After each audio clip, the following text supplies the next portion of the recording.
What's going on, plugins? Welcome back to another video. In today's video, I'm going to talk about 247 Sports 2023 high school basketball rankings. Before we get into this video, make sure you drop a like, and if you're new here, sub to the channel and become a part of the family. Now let's get into the video. So a few days ago, 247 Sports dropped their updated basketball rankings for the 2023 class, and a lot is going on in these rankings. I have mixed feelings on this ranking list. I'm going to talk about a few players in this video. I'm not going to talk about every single player. First, let's talk about the player that 247 Sports ranked number 1, which is Isaiah Collier. And honestly, I'm shocked that 247 Sports ranked him number 1. Nobody expected him to be ranked this high. I don't think anyone's seen this coming. But he's an overall great player, so maybe that's why he's ranked number 1. He's a pure point guard that can score the basketball. He does all the necessary things you need a point guard to do, like run the pick and roll, read the defense, set his teammates up for easy shots, and he usually never makes bad passes, so you don't have to worry about him turning the ball over. But since he can score the ball so well,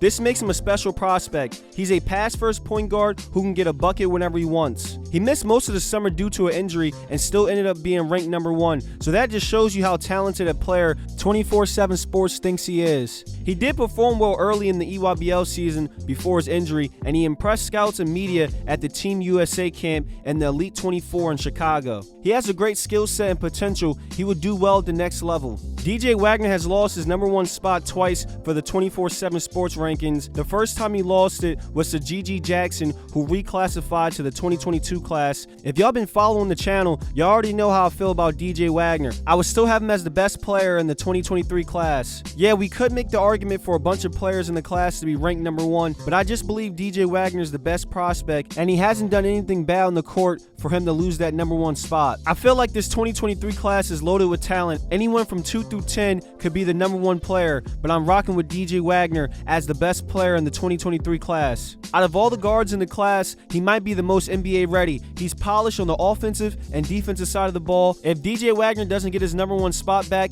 he will stay in the top 3. ESPN still has him ranked number 1 in their rankings. Aaron Bradshaw made a huge jump in the rankings, being ranked number 4. He's a 7-foot center, and he's DJ Wagner's teammate at Camden. I saw Aaron Bradshaw play in person a few times. Very elite player. If y'all want to see some game footage of Aaron Bradshaw, check out my Camden basketball playlist on the channel. I got all the playoff games this past season. Xavier Booker's ranked 6. He could definitely make the argument to be the number 1 player in the class. He's one of the fastest risers. He went from being ranked in like the 80s to being a top 10 player, which is insane. The skill set he has right now and the potential of what he can become is scary. Out of every player in the 2023 class, he has the highest potential. I will put Xavier Booker in the top 3. Kwame Evans Jr. is ranked 11th. I feel like every year he's slowly dropping in the rankings, but he's not dropping drastically. He's one of the best bigs in the class, so he deserves to be in that top 10. He's a unicorn type of player who can do a little bit of everything. Robert Dillingham is ranked 13th, which is crazy. He should be a top 5 or top 10 player in the class. He actually dropped in the updated rankings by 247 Sports. I forget what he was ranked before, but he was definitely a top 10 player. Robert Dillingham is the shiftiest player and has the best ball handling in the class. He had a great season with Donda Academy, and in the summer being one of the top scorers in the Nike EYBL. Robert Dillingham has taken that next step in his game and has shown that he's one of the best guards in the class. He definitely needs to be higher. I want to give a shout out to Elmarco Jackson for being ranked 18. He's one of the most underrated players in the 2023 class. He's also one of the fastest risers in the basketball rankings. In the ESPN rankings, he was ranked in the 60s. Last time for the 247 Sports rankings, he wasn't ranked that high, and now he's ranked in the top 20, so this is big time for him. I first seen him play in an AAU game in Baltimore. I had no clue who he was, but he was a bucket all game going crazy. He was shifty with the ball in his hands. He knew how to create space from defenders. It was times in the game his teammates would just give him the ball and let him cook. He was getting bucket after bucket, so Marco Jackson is the real deal. I like him at that 18 spot. If y'all want to see the AAU game, it's on my channel, so make sure y'all check that out after this video. Mikey Williams is ranked 19th. Even though he barely played this summer because he has a shoe deal with Puma, he still remains in the top 20. He gets a lot of hate from the media and fans, but y'all can't deny that he's a talented player.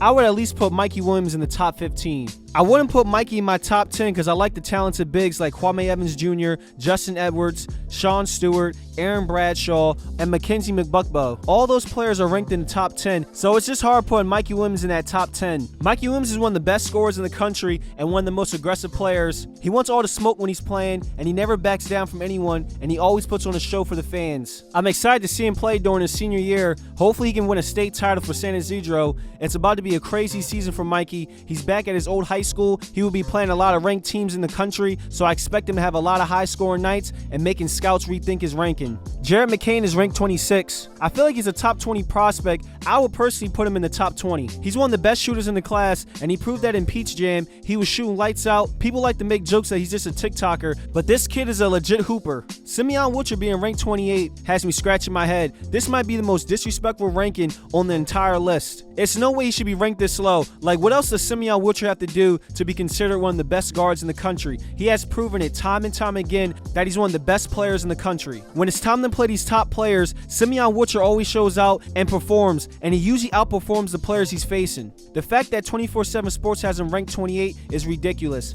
If they had him in the top 15, I would be okay with it, but 28 is crazy. Plugins, how do y'all feel about Simeon Catcher's ranking? Do you consider him a top 10 player? Let me know in the comments. Bronny James is ranked 41. A lot of people have mixed feelings about Bronny's ranking. Some people are saying 41 is a good spot for him, and some people are saying he's a top 20 prospect. Bronny definitely made some huge strides this summer that he's taken the next step and he's ready to take over. I wouldn't say he's a top 20 prospect. I need to see how he performs during his senior year of high school. Bronny hasn't had a good season in high school yet, if we're being honest. I will put him in the top 30. Bronny has a lot of upside, and he has a skill set where you can consider him being a top player in the class. I just want to see more out of him. So hopefully he goes crazy during his senior year like he did in the Nike EYBL. Either during or after his senior year, I expect Bronny to be a top 20 or 30 player. Trey Parker finally got his ranking, which is 146. He's a box office type of player who can jump out the gym. He has been going off during the high school basketball season and the entire summer. I will rank him in that 50 to 60 range. What happened to JJ Taylor? He was considered one of the top players in the country, and now he's ranked 117. That's something I wasn't expecting. I know JJ Taylor barely played during the summer. He was considered one of the best bigs in this 2023 class, and now he's not even ranked top 100. But I feel like at a certain point, rankings really don't matter. Once you start getting D1 offers from top colleges, who cares about rankings at that point? The goal anyway is to go to a top D1 college,